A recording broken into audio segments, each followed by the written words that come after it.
రాష్ట్రంలో రోజు రోజుకు ఏనుగుల బెడద ఎక్కువైపోయింది.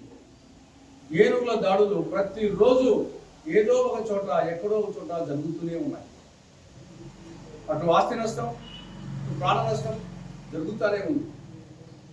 అవి తినేది కొంత, విరిసేది కొంత, తొక్కేది కొంత. చాలా గ్రామాల్లో ప్రజలు జీవించాలంటే భయపడుతున్నారు. కంటి నిండా నిద్ర లేదు, కడుపు నిండా తిండి లేదు. ఎప్పుడు ఏనుగులు వస్తాయో, ఎప్పుడు కొట్టాల మీద పీకేస్తాయో, మామిడి చెట్టు విరగొడతాయో అని భయపడిపోతున్నారు. మొన్న శనివారం అన్నమయ్య జిల్లా రాజంపేట నియోజకవర్గం సుండిపల్లి మండలంలో మాచిరెడ్డి గారిపల్లె, అక్కడ ఏనుగులు శనివారం రాత్రి చంద్రాయుడు అనే ఒక రైతు పొలం మీద దాడి చేసి 12 ఎకరాల మామిడి చెట్టును ధ్వంసం చేశారు. మళ్ళీ ఆదివారం రాత్రి అదే గ్రామంలో గణపతి నాయక్ అనే ఒక రైతు పొలం మీద దాడి చేసి 10 ఎకరాల మామిడి తోట ధ్వంసం చేశారు.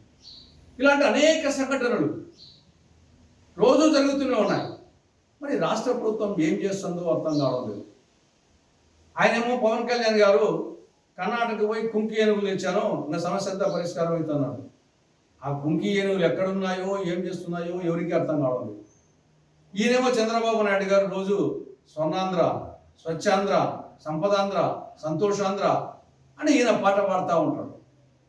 అమ్మకు అన్నం పెట్టని ప్రబుద్ధుడు పిన్నమ్మకు బంగారు గాజు చేస్తున్నట్టు ఏనుగుల బారి నుండి రైతులను ప్రజలను కాపాడలేనటువంటి ఈ ప్రభుత్వం ఇంకా స్వర్ణాంధ్ర ఏం సాధిస్తుంది, ఆరోగ్యం ఏం ఆంధ్ర సాధిస్తుంది? కనీసం ఇప్పటికైనా రాష్ట్ర ప్రభుత్వం మాటలు తగ్గించుకొని ఈ యొక్క ఏనుగుల బారి నుండి, ఏనుగుల దాడుల నుండి ప్రజలను రైతులను రక్షించడానికి కోసం ఒక నిర్దిష్టమైనటువంటి కార్యాచరణ ప్రణాళిక చేపట్టాలని కాంగ్రెస్ పార్టీ డిమాండ్ చేస్తూ ఉంది. నష్టపోయిన ప్రజలకు, రైతులకు నష్టపరిహారం ఇవ్వాలని కాంగ్రెస్ పార్టీ డిమాండ్ చేస్తూ ఉంది.